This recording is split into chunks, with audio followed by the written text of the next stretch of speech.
Hey, it's me. So today's video is a part 2. If you weren't here last week, shame on you. Okay, I'm sorry. Maybe you just couldn't make it last week, and that's okay. Just don't do that again. We're gonna make it right by going right now and watching part 1, because if you don't watch part 1, part 2 isn't gonna be as good. And then come back here and join the rest of us. The link to that is of course gonna be in the description for you. Today, I'm gonna be finishing up my batch of very old DIY squishies that I started last week. I am actually filming this intro before I'm able to post part 1, so I have no idea whether you guys enjoyed part 1 or what your feedback was, or if you were mad at me for breaking it up into 2 parts. I don't know. I'm in the dark and I'm afraid of the dark, but hopefully it was all good and you guys enjoyed part 1 and nobody was mad at me. Let's keep a good thing going and let's jump into part 2 because y'all have waited long enough. Let's do it. Okay, so starting with this heart thing, this one is rough. The skin is just quite loose and wrinkly. On the bright side, the squish on this one is amazing. What? I'm just kidding, it sucks. Now this one is very plain, so I'm gonna try to spice things up a little bit by adding this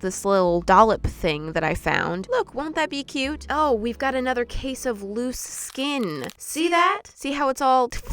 Yeah! So I'm just gonna peel that away, which was kind of fun, not gonna lie. Then I just need to cut off the bottom poof here, and there, now it fits on there nicely. Kind of. It's actually a little too big. That's not ideal, but oh well. I'm going for it, gluing that on. Let's get strapped in here. There we go. And an hour later, glue is dry, and I've got a brand new squishy. Into the repair process we go. There were quite a few spots of exposed squishy flesh since I skinned it. So I'm patching all of that up and using the paint to seal on the dollop all around the bottom. Also on the heart, there's that gap to deal with, so I'm filling that up with paint. Oh, whoa, color change. Whoa, look out! Squishy painting. It just gets wild, you know, it really gets wild. You never know when the paint color is just gonna change.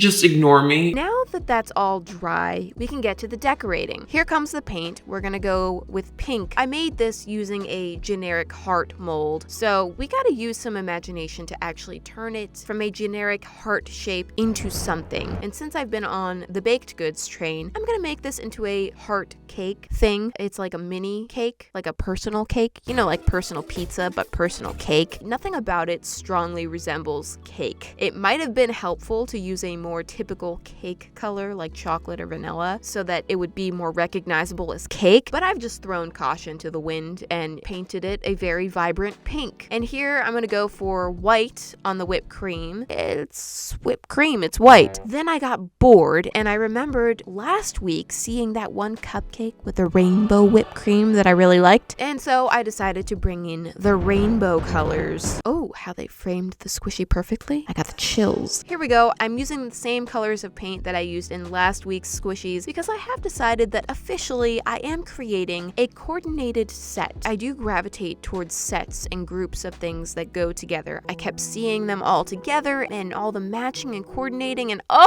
they're gonna look so great. I can't resist. Next time, if I do this again, I promise I'll do all completely different designs, but this time I'm gonna follow my heart. As you can see, the rainbow whipped cream is going splendidly. I love it. I'd say it's an improvement from this scraggly little boy. Next, the frosting. I decided to do a nice thick layer of drippy white frosting on top. Now, last week I showed you quite a few of my very old squishies that I've made, but I actually don't still have all of the squishies that I've ever made. And that's because I actually sold quite a few of them back in the day, and there hasn't been a day that's gone by, I'm sorry, that I haven't thought of them. Okay, just kidding, kind of. I actually do regret selling them. I want them back. I literally sold my handmade pieces of my soul for $12 a piece. And they would sell so fast because that is honestly ridiculously cheap considering that they are handmade. But of course there were a few people saying that the prices were too high at $12 and that scared me. But also I just wanted some way to make a little bit of extra money. So, you know, you gotta do what you gotta do. But now I want them back. Once the first coat of that was dry, I'd noticed quite a few little bubbles, so I went over the whole thing again, and boom, that's done. Now it's looking a little plain. It needs some love, and what better form of love is there than sprinkles? I could have done polymer clay sprinkles, but I wanted the color of the sprinkles to match perfectly with the colors of the whipped cream, which probably matters to nobody besides me. And there we have it. That whipped cream hanging over.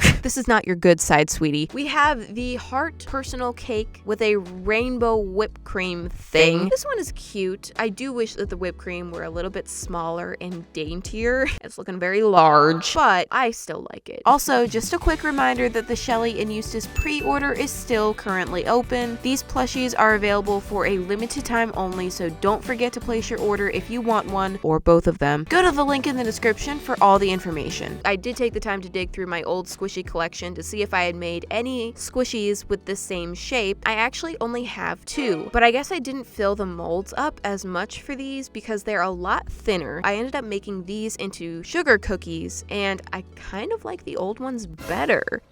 No! To be fair, there's 2 against 1. And we can't forget that this is actually just a part of a bigger set of squishies, so let's not be too quick to judge it now. I'm gonna move on to the next squishy, which is this weird little grub. It's a cake roll, or at least that's what it's going to be. The bottom is very rough, but it's unremarkable. So I must bring in something that is remarkable. Ooh, it's swirly and stuff. This popsicle squishy, which has a flaky growth on it. I want to get that checked out. Let's do that right now, shall we? Cutting off the flaky growth. Okay, there we go. And then I'm just going to trim this up, round out the edges a little bit so it looks nice and smooth. I thought this might look cool as some sort of topping, like the cream whipped frosting. Yes, cream whipped frosting. I don't know. So now for the sealing, not that kind of sealing. A seal. Nope, not that. Okay, never mind. We've seen this process at this point, just going all around the seam, and I also covered the entire bottom. And here we go. Bottom is still not looking great. I probably should have taken the time to trim this up a little bit before I slathered it in paint. Oh well, moving on to the painting. I'm doing another nice vanilla cake colored dessert. Now the thing about creating a coordinated set of squishies is they need to be coordinated. I know, shocking. So even though I'm showing you one process at a time, in reality, I was juggling all of the different designs in my mind, making sure that everything is balanced and in harmony. We have the rainbow colors on this one, the rainbow gummies, the rainbow whipped cream, then there's chocolate and chocolate. I need to balance that out somehow. Too much fudge.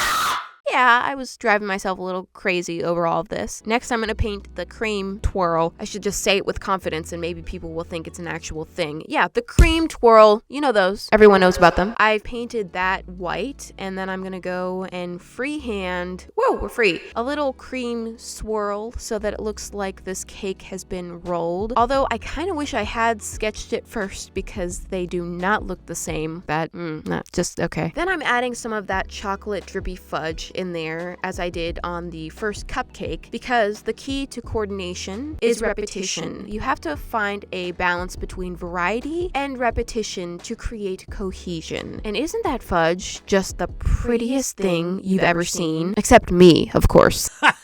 Now for the rainbow element, I'm not going to go too crazy with this one. I'm going to go a little bit more subtle. So I'm just going to paint on some nice, simple rainbow circle sprinkles. These are the type of sprinkles that are very cute, but also they will murder your teeth. So don't chomp them. Ugh, just the sight of them gives me molar pain, but also joy because they're cute. Here is the final squishy. I really like it. It's kind of like dainty and just nice. It's just crisp and sweet and nice. This one was not a super common one for me to paint apparently because I only had 2 of them in my old collection, but I feel like I remember painting more of these. I must have sold them. Oh, this strawberry one is very old and crusty looking and feeling. I wish you could feel it. Then there's this one with a holy bottom. Doesn't everyone have a holy bottom?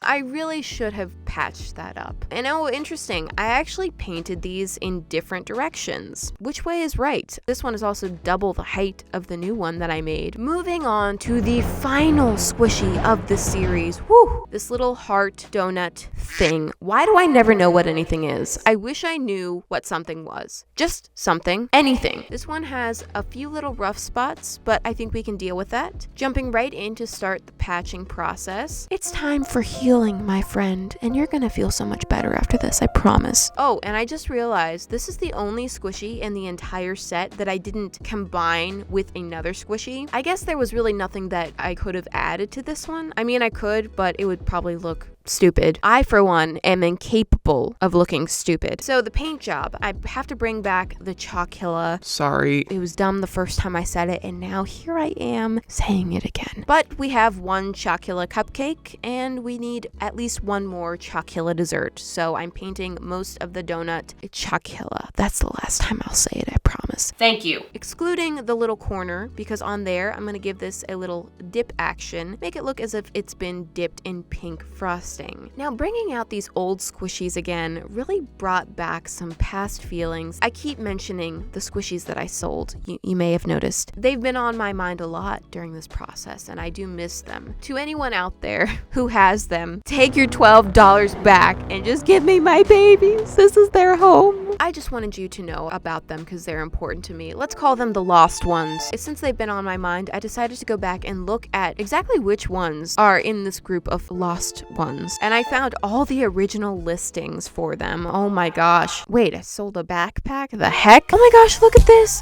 And this. And this. There are 6 pages of my lost ones. And what is this? Fruit with a rainbow bite? But that's so cool. Apparently I wasn't a fan of white frosting with sprinkles at the time, because that seems to be one that I keep getting rid of. This was the first squishy that I ever made. I forgot about that. And I sold it? Why? I probably sold it for like $5 because it's kind of ugly, but it was so special. I also ended up finding all these private videos that I made for squishy sales. I would just make a video showing all the squishies that I have for sale, and then I would private the video as soon as all of them sold out. I'll put the links to those below in case you want to watch them. Fair warning, they're not interesting. And this one is pretty squishy. They're kind of boring. So yeah, anyway, I do have regrets over selling these. Clearly, I don't know. I need closure, okay? I need some way to celebrate their life. Maybe I recreate all of them again. Don't do that. Maybe I make a mural. No. No. Okay, sorry. We're ignoring this poor little fellow. Sorry, bud. It's about you again. I added some little drizzle onto it, and then for the final touch, I added some rainbow sprinkles onto the frosted corner, although it couldn't really be a full rainbow of sprinkles because the pink frosting is the background, so I can't really paint pink sprinkles on pink background. Here it is. This one might be the simplest of them all since I didn't even add anything extra to it, but even though it's a little simple, I think it's still so cute, and this one is definitely kind of tasty looking. I definitely bite that. The only other one of these that I still have in my possession is this little beauty, and the two of them are actually kind of similar, which is weird because I didn't look at this before painting the new one, so that was just by chance. So, taking the donut and cupcake from last week and adding the 3 that I painted this week to complete my entire bakery cutie set. I don't know, I just made it up. Don't they just look great together? I mean, they look fantastic. I'm really happy with this set. I do love each of them individually, but I think they look even better all together. Also, this whole thing just felt so productive and nice because I finally made use of some of the old stuff that I have laying around that has just been ignored for years. And not just the 5 squishies, but also all the little bits and toppings that I added as well. So I really did paint quite a few squishies. I hope you guys are satisfied with the results and had fun bringing back this blast from the past with me. Thank you so much for watching, and I'll see you next week. Bye!